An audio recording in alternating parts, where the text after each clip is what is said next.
Hello and welcome to the Irish History Show.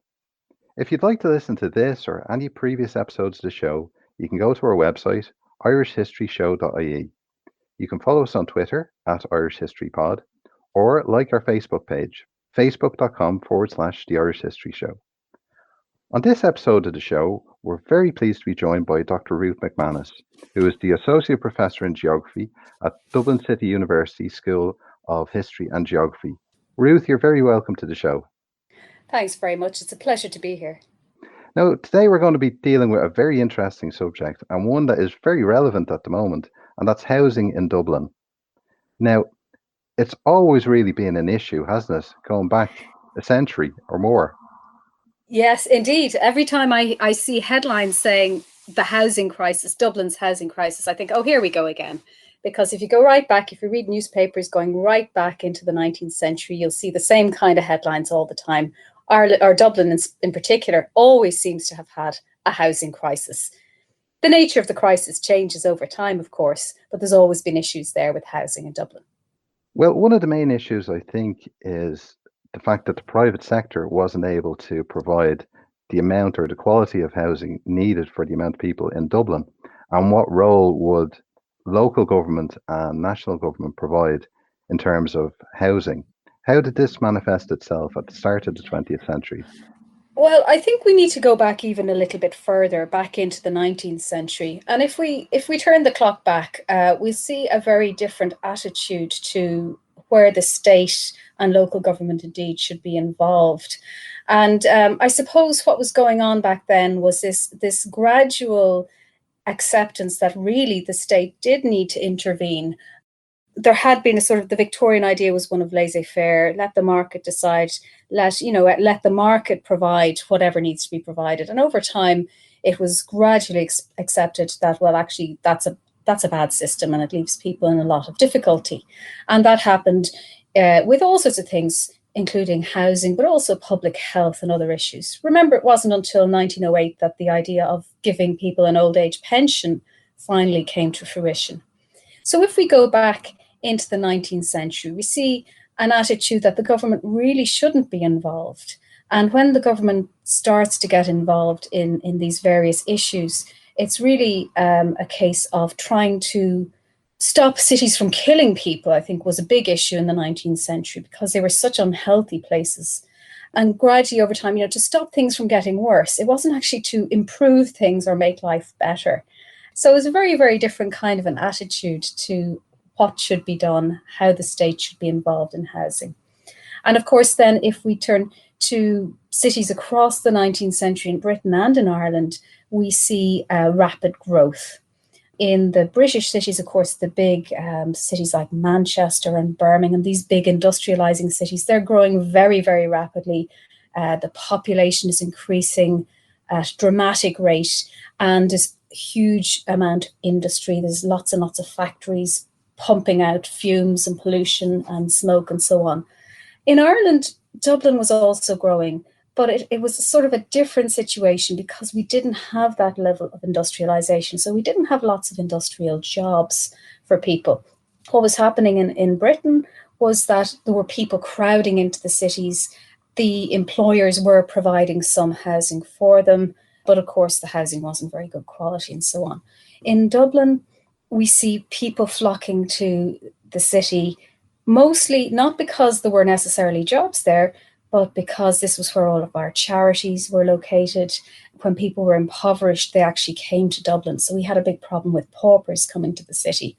So we had some big name employers, the ones that everybody knows, like Jacobs and Guinness's, but really we didn't have a huge amount of industrial employment.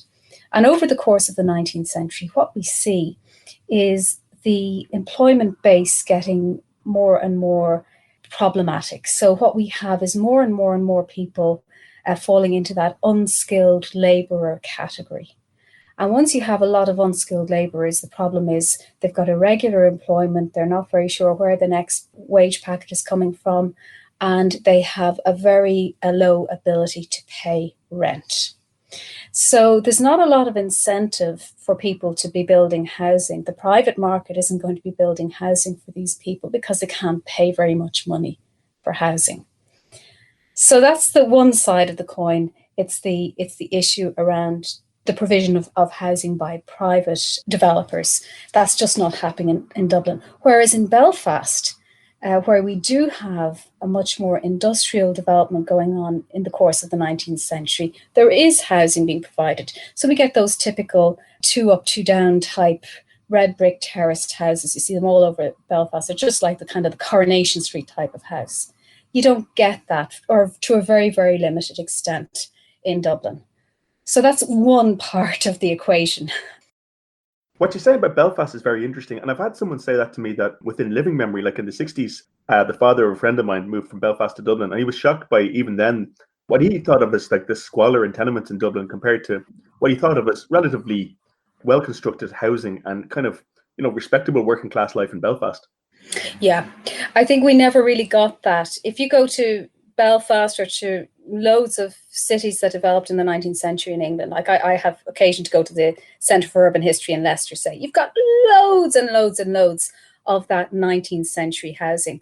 And what was happening in the 19th century was where the government started to intervene. They started to provide regulations around new housing. So they started to introduce model bylaws, which were then copied around the different local authorities. So the idea was that roads would be of a certain width. There had to be a certain amount of space between houses. The rooms had to be of a certain size. You had to have a window in every habitable room, all of that kind of thing, which led to a certain amount of standardization in housing. But it also did improve the quality of housing. So you have all of these terraces of housing around British cities and indeed in the case of Belfast. But that was possible because you had the private sector building lots of houses, because there were jobs available in the factories that enable people to have a regular income to pay the rent on these houses. In Dublin, you didn't get that.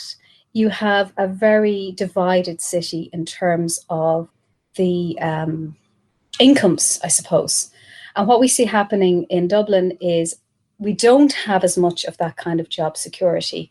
We don't have an incentive for private sector to become involved in housing in the same way. So they're not building new housing.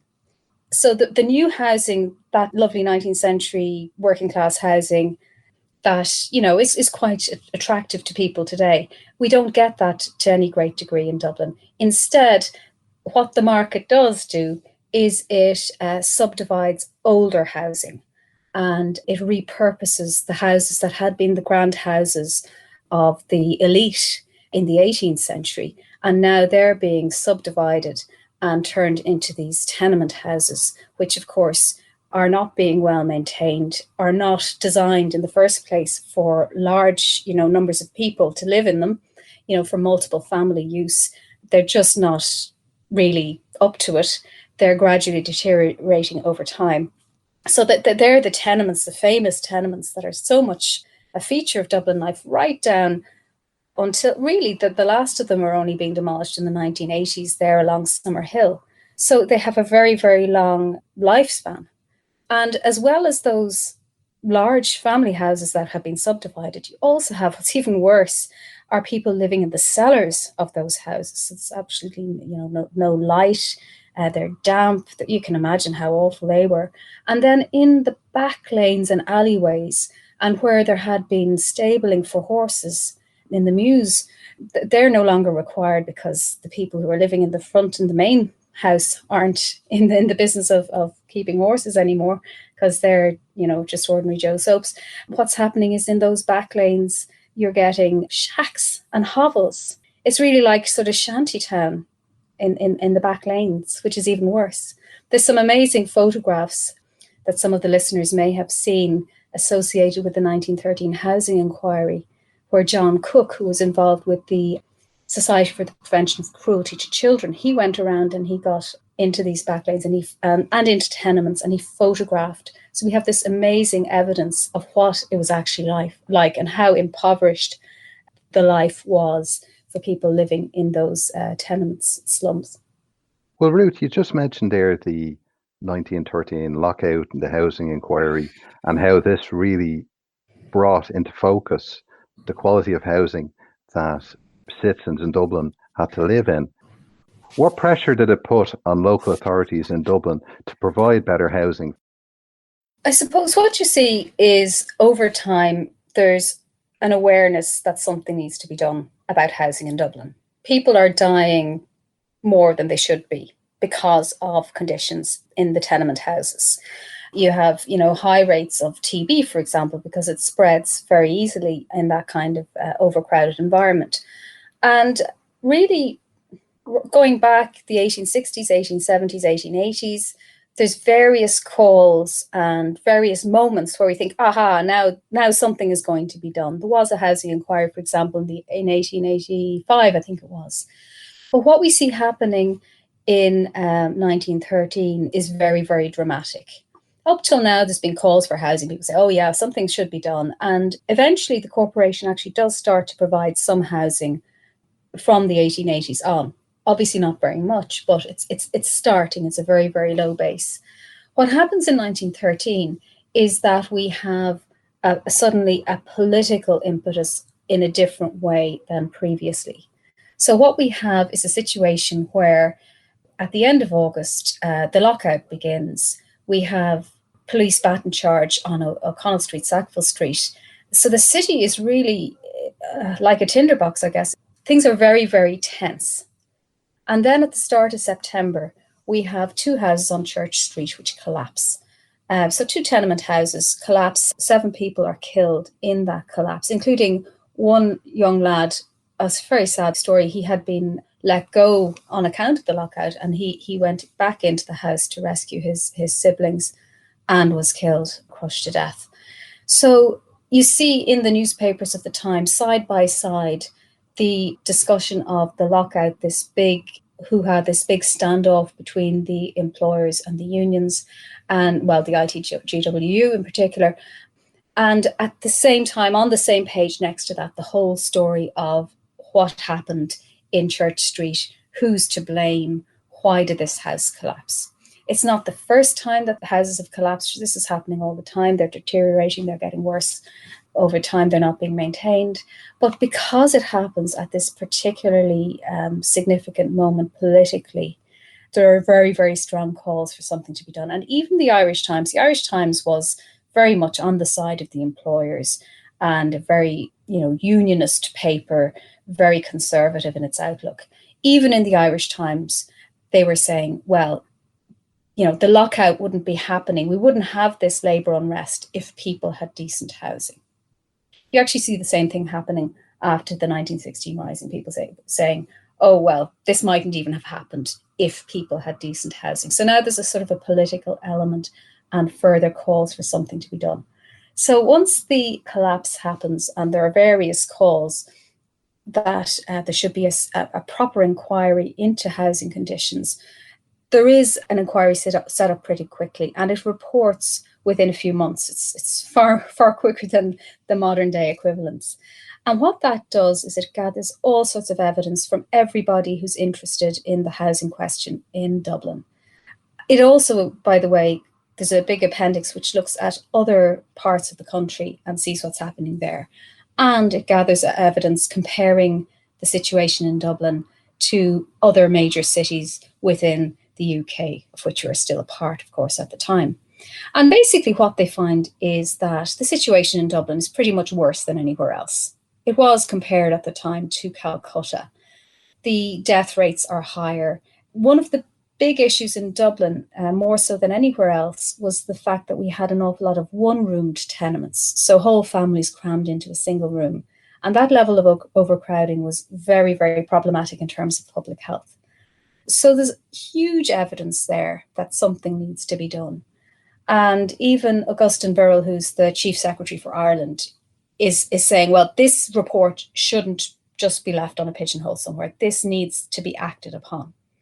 It was very clear also from the evidence that the corporation had been trying to do something, but it had achieved relatively little. It was really a drop in the ocean, what they had managed to achieve in the 30 years that they had been building housing. I think they had provided for about 1,300 units, but they needed 10 times that many units immediately in order to address the housing problem. The city, of course, had severe financial difficulties. They weren't able to provide housing unless the residents, the tenants of that housing, were paying enough back into the city coffers. They couldn't afford to let the housing at a loss, which was what tended to happen in these situations, because the people they were trying to provide for, had very little income. So they were in a very difficult situation. The corporation had a very low rate base. One of the things that we haven't talked about that was happening also in the 19th century, and also not just in Dublin but elsewhere, was the fact that the middle classes were moving out. So they were suburbanizing. If you were reasonably well-to-do in Dublin, you would be considering moving out to Ballsbridge or to Rathmines, or later on maybe to Drumcondra or to Clontarf. And all of these locations were outside of the city limits. The city boundaries were pretty much the canals. And the two canals so you have this very, very small central area, and this is where the corporation is getting its money from. So it's the ratepayers within those boundaries. When you have the better off people moving out, they're no longer paying those local taxes to the city proper.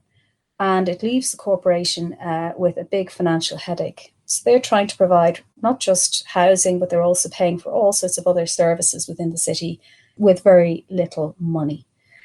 So when there's huge calls for something to be done in 1913 around housing, the corporation is saying, well, yeah, we agree with you. Yeah, of course. But where's the money going to come from? The report of the inquiry comes out saying, well, this is something that has to be done at the level of the state. So the state is going to have to intervene. The state is going to have to provide literally millions, and millions back then, at a time when millions would be like billions today. Huge, vast sums of money would be required to address the problem. Of course, the corporation also got into difficulty because at the inquiry, it came out that not all of the corporation members were exactly squeaky clean. And what we find is that a number of councillors and aldermen were actually tenement owners. So that reflected very badly. And the medical officer of health, Charles Cameron, who had done so much for the city over a 50-year period, he was also heavily criticised for supposedly passing, or it's a complicated story, but basically he was accused of being corrupt. The corporation came out of it very badly. The corporation hit back and said, well, what could we do with what was the means at our disposal? The state will have to intervene. And so this point, 1913, lockout, which is continuing on into 1914. Our report is published early 1914. Hooray, it looks like something might be done. There's also, at that time that the report comes out, they're recommending that the new housing, when it's built, should be in suburban areas.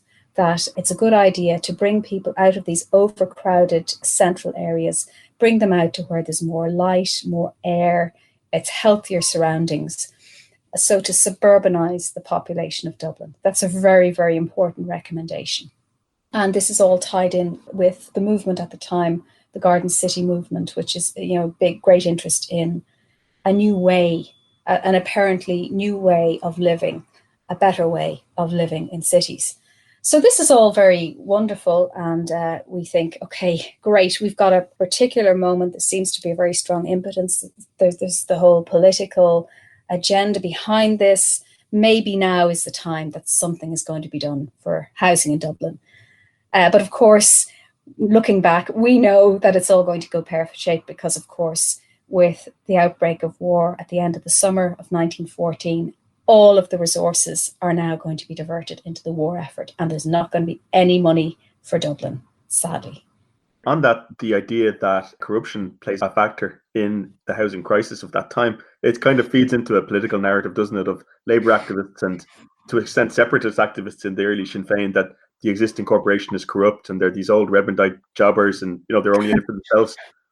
Yeah. And of course, it played nicely into the hands of the unionists who said, well, look, the corporation, they can't be trusted. Look, because there was a majority nationalist corporation for quite some time at this stage. And they're saying, well, look at the mess they've made of this. They can't be trusted. How could we trust, for this, the whole home rule argument? Oh, they couldn't be trusted to look after themselves. Look at what a mess they've made out of this. which of course I think is part of the reason why housing becomes a big issue when we finally do gain independence, and why the new government immediately announces money for housing. I think they were very conscious of perception. They needed to be seen to be doing something. One thing that's very prominent in the newspapers of the period, not only in Dublin, is these town tenant leagues. So it appears that, housing was a big issue across Ireland. It was almost like the land issue in terms of social questions. Yeah, and it's very interesting. If you look at, again, I'm not an expert on this part of it, but if you do look at the whole story, what you see happening, and Fred Olin wrote about this a long time ago, is that the housing question in rural Ireland is addressed much earlier than the urban question. And of course, you can say, well, that's down to what's going on with the Land League and so on, that there's a much greater political push for rural Ireland. And it's politically expedient to do something about housing. And in fact, in terms of all of Europe, Ireland's rural labourers got well housed far earlier than their counterparts across the rest of Europe. And the other argument is that, well, it could be said at the time, the argument could be made in Parliament in Westminster that, well, the situation for Irish rural labourers was very different to the circumstances in the rest of the United Kingdom. Whereas in Dublin, although Dublin was probably one of the worst, it wasn't the only city that was experiencing horrible conditions with slums and so on. And if the governments decided to give money for ameliorating the situation in Dublin, they'd open the floodgates, and all of the other cities right across Britain and Ireland would be looking for funding for housing. But you're right, yes. I've done some more work recently looking at slums and housing problems across the country. So although Dublin was noted and kind of celebrated as, dear dirty Dublin and all the problems, in fact, if you look even at small town Ireland, you see horrible, horrible conditions in the towns. Yeah. Now, Ruth, you mentioned the Garden City movement. How did this influence thinking once we have the birth of the Free State? Ah, yes. Well, once you get me started on the Garden City, you'll have to rein me in, I'm afraid. So the Garden City movement is an interesting story in itself. Back in 1898, we have a chap called Ebenezer Howard, who's pretty much a nobody. He's a stenographer. He's just an ordinary Joe Soap, but he's this maybe crazy idea, and he publishes a book which is called Tomorrow: A Peaceful Path to Real Reform. And in it, he proposes a new way of living in what he calls garden cities.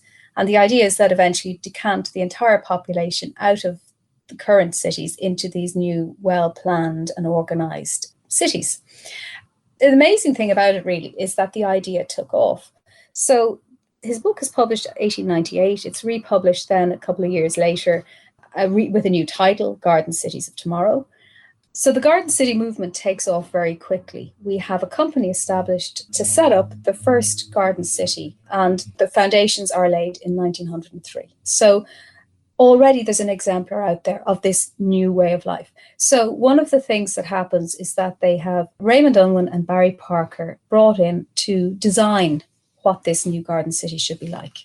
And what they suggest is building low density housing, 10 or 12 houses to the acre, so that everybody has plenty of space, lots of light and air, their own gardens and so on, that the houses should be oriented so that they maximize natural light, all sorts of very, very nice things, very attractive and very different to the kind of cities that were being built.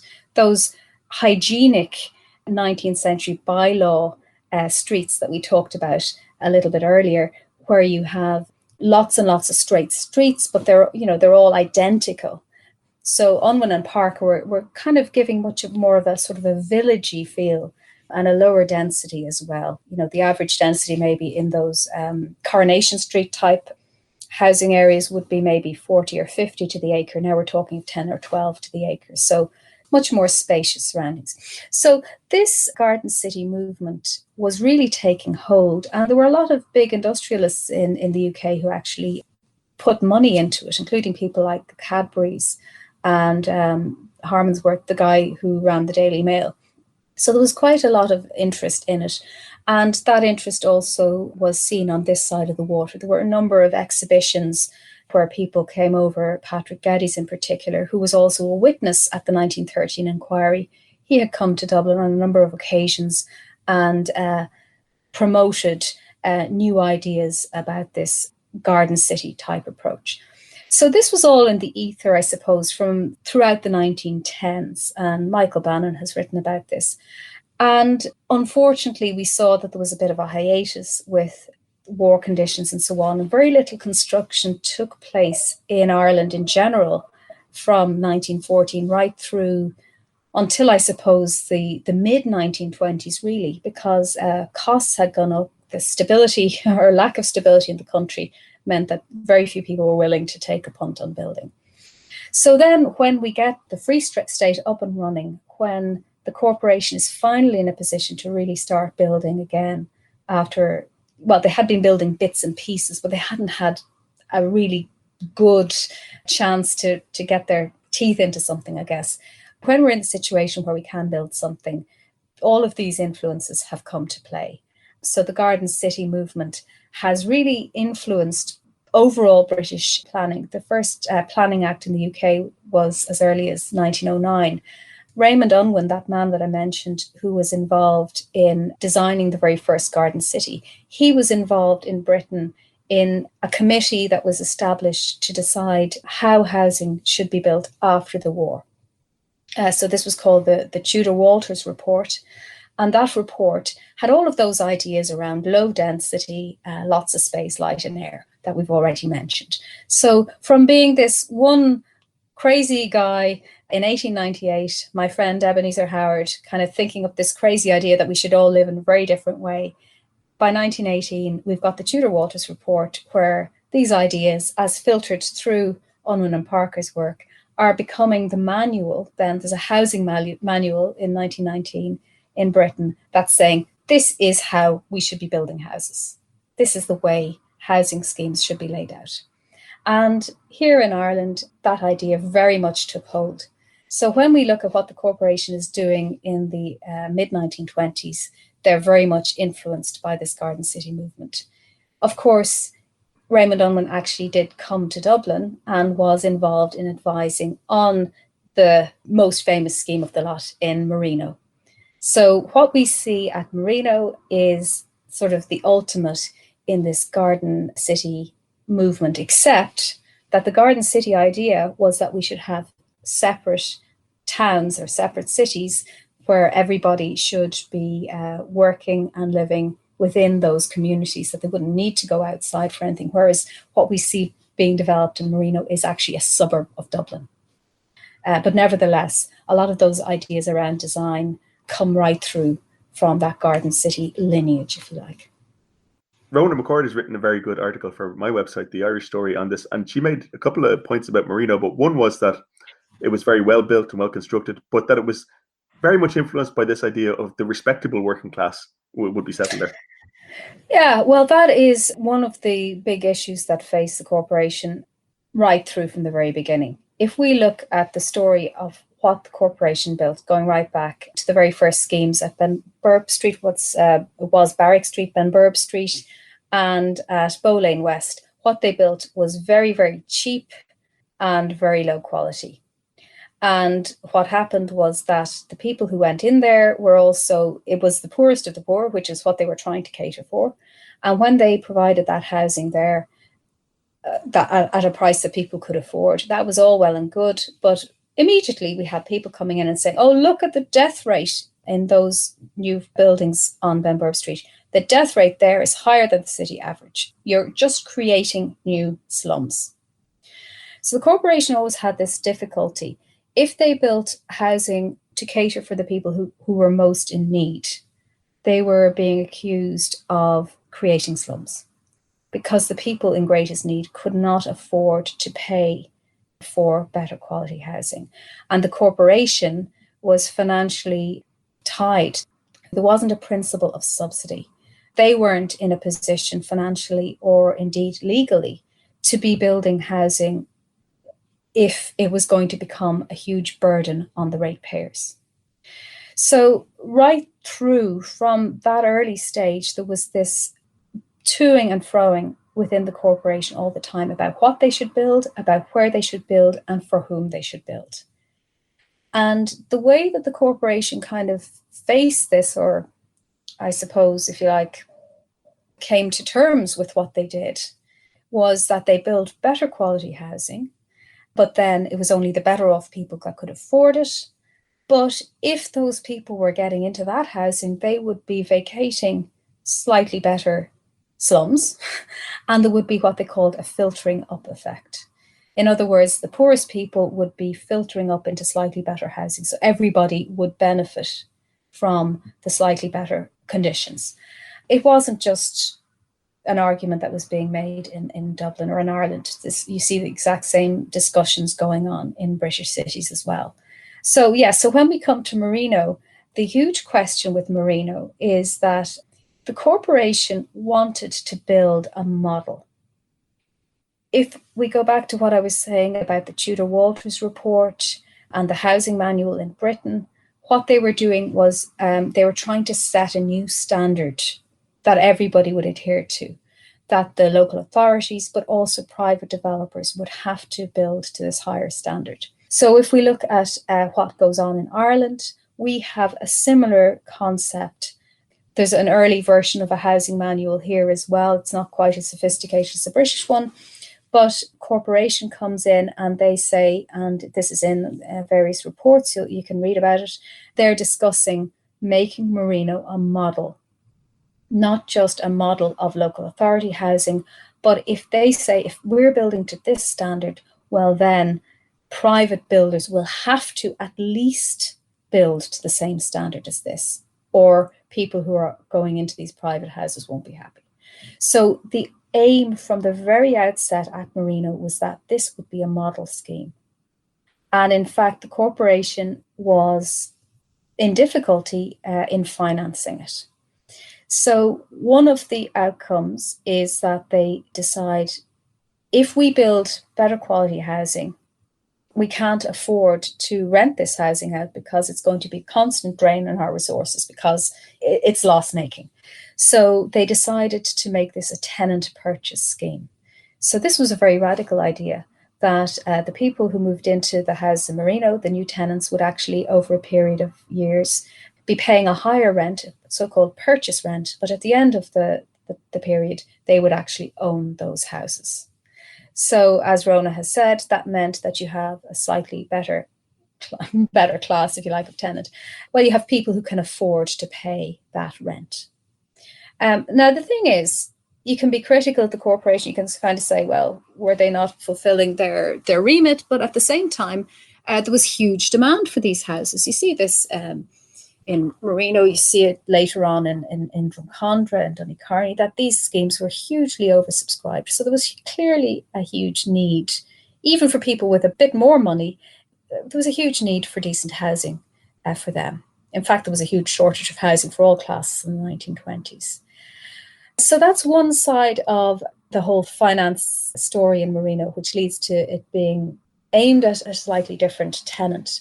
The other thing that happens at Marino is that because they want this to be a model scheme and they really are very aspirational, they can't actually do it within the certain level of subsidy that's available to them under government grants. So they decide at Marino for the first time that what they're going to do is to reserve certain areas at the edges of the scheme.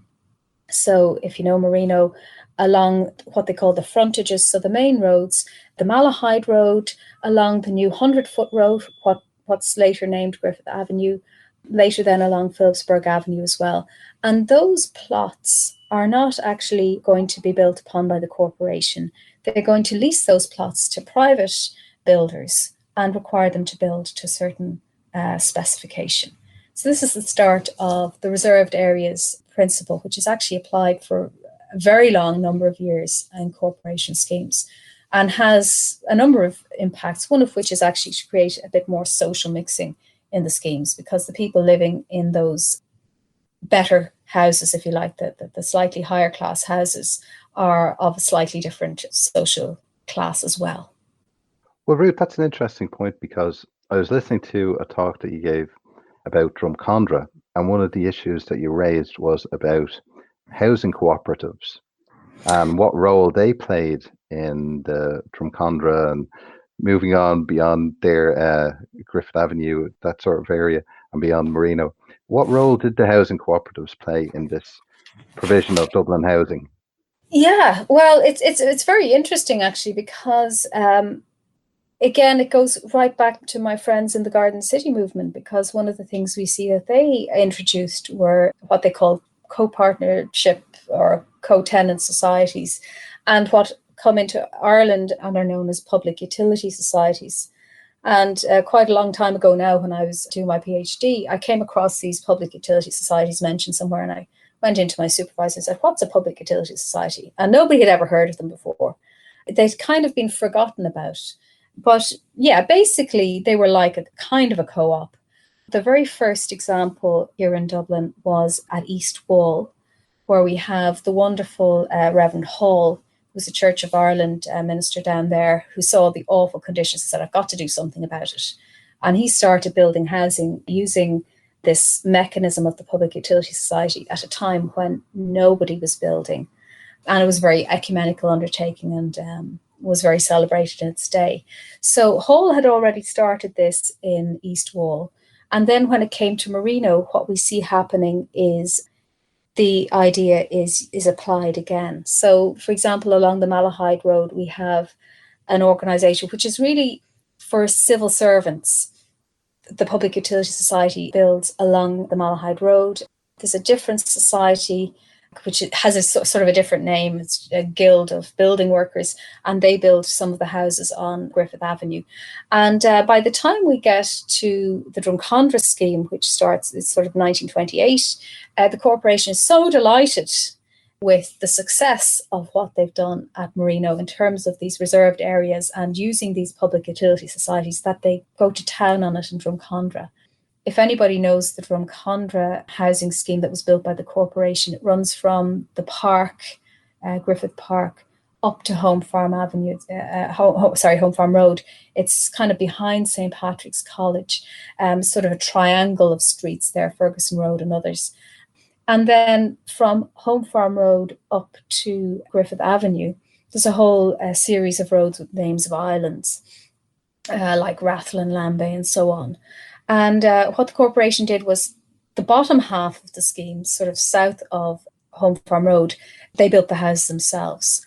And then the north side of the road between Home Farm Road and Griffith Avenue, all of those streets with the island names, they're all leased to private developers. There's a couple of private developers like Louis Kinlan built along there, but mostly it's public utility societies, these co-ops, and also then Soldiers and Sailors Land Trust, which is building housing for returning soldiers coming back from the First World War. Yeah, so the corporation was really keen on the idea of getting more people involved in building housing, and the state was as well. If you look at the 1924 and 1925 Housing Acts, the government is really keen to get private builders back building again, because, as I mentioned, there was this long hiatus. But they gave special grants. So the grants available for private developers, but there were even better grants available to the local authorities and these public utility societies to build housing. The shortage, I suppose, at this remove, it's hard to believe, but there was a huge shortage of housing for all classes. So the government really wanted to kickstart the building industry again. And of course, construction jobs were also a plus as well. So providing more employment through building houses. So it was a win-win if you could get that up and running. We talked about the political context before the First World War, but after independence and after the Civil War period, housing didn't cease to become a political issue, did it? No, no, certainly not. And of course, there's a lot of talk about the fact that Fianna Fáil came in the 30s and solved the slums, or aimed to solve the slums, that the previous administration really was in the halfpenny place, which is, in fact, well, I think it was good propaganda on the part of Fianna Fáil that they've managed to get this message out for all these years. But I'm here to tell you that, in fact, the 1931 Housing Act had already turned around to turn back towards slum clearance. and to try and address the problem of the slums. Fianna Fáil then came in 1932 and strengthened that legislation and gave a bit more money for it. But it was already on the cards because the civil servants were very conscious. By 1929, they did a study and they could see that across the country, yes, there was housing being built all right, but the problem of the slums was persisting. So there were, well, not inquiries, but there were reports done in Dublin, but right across the country that showed, well, we need to kind of reorient the emphasis now. We sort of solved that residual issue that there simply wasn't enough housing, and now we need to target our approach more towards the slum dwellers. So that's what happens then in the 30s, that you see much more targeted approach towards slum clearance, which of course has interesting long-term impacts on the city of Dublin. And could we just talk briefly about, the rapid expansion of Dublin? This is one of the first big housing estates, like in Crumlin and the south side of that era. So if you look at Dublin in, say, 1926 census, what you see is 2/3 of the population living within the canal area. And by the 1986 census, it's less than 1/10 of the population. So what we have happening is, of course, the population has grown as well. What we have happening is a decanting of the population out of the centre. And this is what I was saying about the sort of interesting impacts or the unintended consequences of well-intentioned policies from, say, the 30s. So in the 20s, we see this idea of the garden suburb, low density, low rise development in suburban areas. So Marino, Dooneycarney, the first Dooneycarney, Drumcondra, the early phases of Cabra and so on. But they don't really provide a huge amount of housing. When you get to Crumlin, you're talking a much bigger scale, so sort of 6,000 houses. And what you're also getting when you come to Crumlin is a sort of watering down of the garden city or garden suburb concepts. So when we get to the stage of trying to tackle the slum clearance issues in the 30s, the corporation says, okay, yeah, well, we'll do our best. What we're going to do is we're going to continue to build suburban housing. This is now going to be rental, not tenant purchase anymore. So we're going back to rental. And we are also going to provide flats in the centre.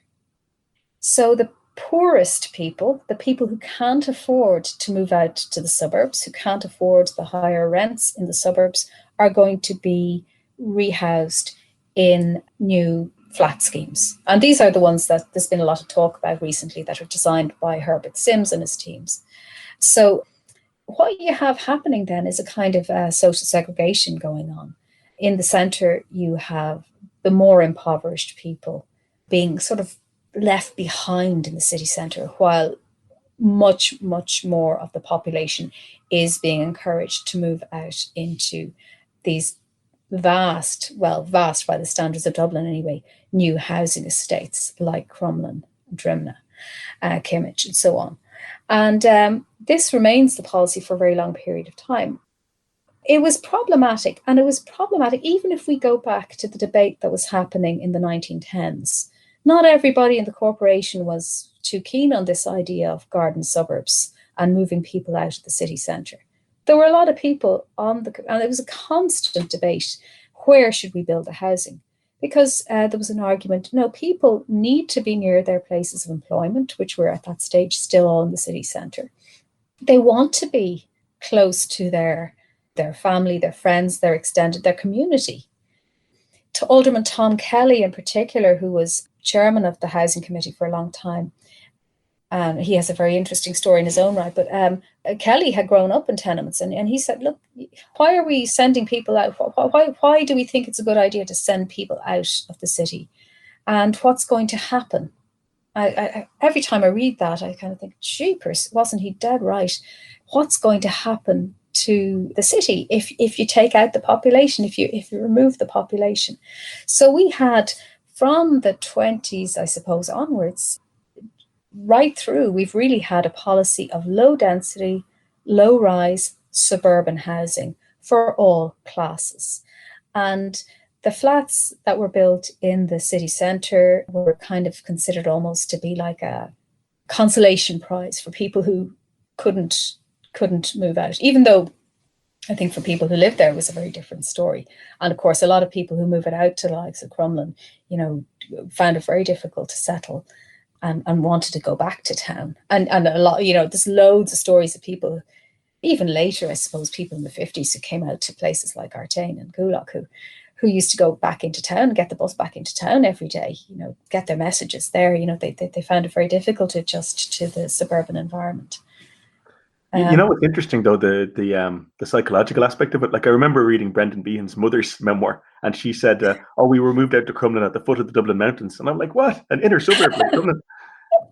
I know, but there's all these things. Oh, it was like Siberia. It was beyond the end of the tram stopped. And then you were walking out in the dark, trying to find your house. There's great stories of this, because when the houses were built, there was such a shortage of housing, and as soon as the houses were finished, they were moving people into them.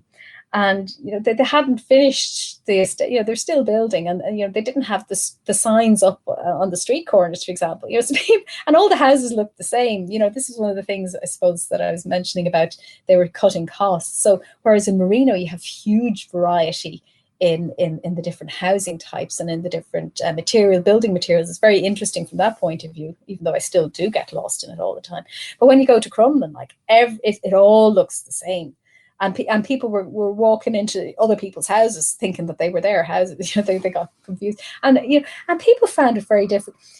I can't remember whose memoir, somebody who moved out to Cabra, and they're saying, well, we had a front garden. We didn't know what to do with the front garden. We'd never had grass before. We had to go out with the scissors to cut the grass. It's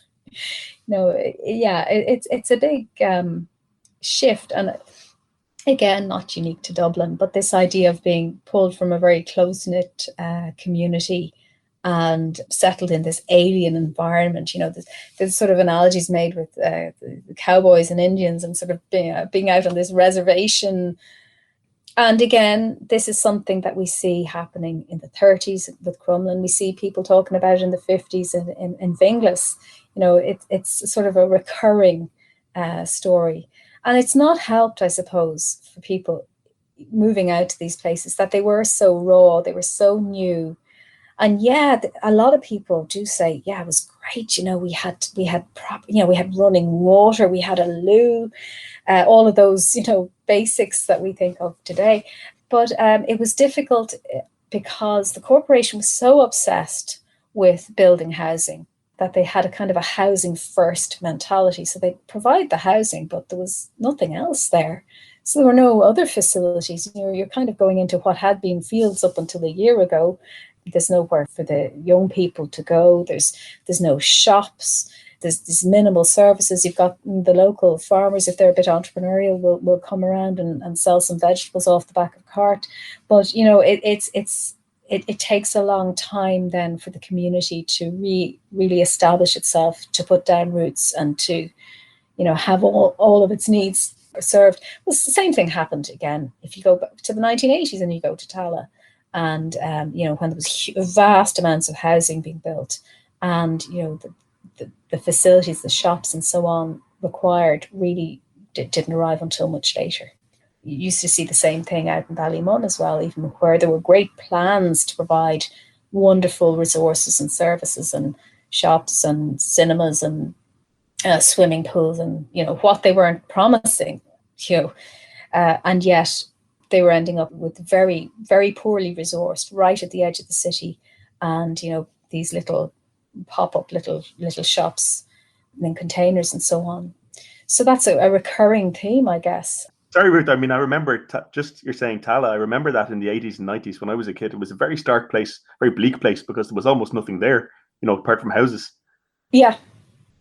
Yeah. And again, it's this sort of idea, you're well-intentioned. And I think, for the corporation, they were damned if they did, and they were damned if they didn't, because if they were providing high quality housing, well resourced with all of the facilities, which of course is what everybody wanted, then they'd get that critique that we were talking about before, that, you're only providing for the hand-picked few. Whereas if they tried to provide as much housing as possible, and then there was that time lag where other services were going to follow, well, then they were hugely criticised for, abandoning people to these, to the edges of the city and not providing for them. It was. I do have a lot of sympathy, I suppose, having read so many reports and when you get the voice of the people who were working there and who were arguing and were trying to make a difference. I do have a lot of sympathy. They didn't get it right all the time, but they were trying, and no matter what they did, they were going to be criticized, I guess. Well, it's interesting going on YouTube and looking at some of the documentaries and news reports that were made in the 1960s about homelessness and showing some of the conditions that families and large families were living in the city centre. Does it feel like Dublin was constantly moving from one crisis to another? And will we ever reach the stage where we're on top of housing and we have the system in place to be prepared for any population increases, and we don't have, like as we've had for the last 10 or 15 years, this huge rental problem and lack of provision of affordable housing? Yeah, when you look at history repeating itself ad infinitum, it appears it is kind of a little bit disheartening, I guess. Yeah, I suppose there's a few things. First of all was that, if we're talking about in terms of the way the corporation was trying to provide housing across the 20th century, no matter what they did, the problem was continuing to grow. It wasn't like they were just providing housing for the current need, and they catch up with the problem. The problem was there was constant movement into the city as well. I've heard, what was the analogy I heard before? That you're trying to fill the bath, but there's a hole in the plug isn't in, or something like that. There's constantly more and more people needing the service. So that's one side of it, I guess. The other thing is that what people's expectations shift. What was considered wonderful and really high quality, say maybe in the 20s or the 30s, when we come to the modern era, is no longer fulfilling modern day needs. So there's that kind of an issue about the sort of the shifting requirements for certain standards and so on in housing. But we've never really got a grip on, I suppose, who should be providing housing. We talked at the beginning about the failure of the private sector in Dublin, going back to the 19th century and continuing thereafter, and the slum landlords and the tenement owners, many of whom were ordinary Dubliners. My students always like to think that somehow they were, from somewhere else, but no, they were our own people exploiting the situation. So we've never really kind of got comfortable with the idea of landlords and private landlords in Ireland, I think, in terms of housing. But the other thing that's happened in more recent times, really from the 80s onwards, has been so-called residualisation in terms of social housing. So if we go back, say, to the 60s, and if we look at the amount of housing that was provided by the corporation or by local authorities at that time, up to 50% of the city's population was living in housing that had been provided by the city. There was no stigma, everybody did. And even, a lot of people, like I grew up in a so-called private housing estate, but I remember my dad going in to pay the mortgage to the corporation because they provided, funding for other sorts of housing, either to be built or in the case of people like my dad, to get cheaper mortgages. So the corporation, the local authority and the state were involved in housing provision on all sorts of different levels. But in terms of being directly a tenant of the corporation, that was not really a big deal if you go back to the 60s. Whereas if you come into the 80s, we had the situation here we were basically copying Thatcherite Britain, where there was this massive sell-off of local authority housing. People were being encouraged to surrender their corporation houses. They were given a grant to do so and up sticks and move somewhere else. And that had hugely destabilizing impact on local authority estates. So the people who were maybe in slightly better job or slightly, better position were now being encouraged to leave and get out of their local authority housing. Great, that frees it up for somebody else who's in need. But what ends up happening is you get a situation where it's really people who have a lot of difficulties who are the ones who are now in local authority housing. You don't have that broader mix of population in your social housing. So increasingly, social housing, local authority housing, corporation housing, whatever you want to call it, is being associated with problem people, problem tenants, people who have major issues. I don't need to rehearse them in great detail, but there's been a major shift in this concept that the state or the local authority should be providing housing at all. One of the arguments there ties in very much what you're saying, is that in this day and age, the local government and central government shouldn't be providing housing because it only creates ghettos. But your argument is that it's the opposite. It's that the stripping away of social housing created the problems. Yeah, absolutely. And I stand over that 100%. We've kind of almost come full circle in terms of our attitudes to providing housing. It was a very long, slow process throughout the course of the 19th century to accept the idea that there should be intervention by the state and by local authorities. And there was a relatively brief period in the 20th century where they provided really good housing, decent housing, helped an awful lot of people. And although we've mentioned sort of difficulties at the start of some of those the state's new schemes, by and large, people did settle and they did become, very successful areas. It was the stripping away of that then that, has created this real problem today. Yeah, so I definitely believe that there should be a principle there of provision, and that it should not be simply for extremely impoverished people. And yes, you can have differential rents then, which was, of course, another big hot potato for a long number of years. But the idea, depending on your ability to pay, some people may be able to pay a bit more, but that they're living in good quality local authority housing so that you get this social mix. That's a big thing that's missing now.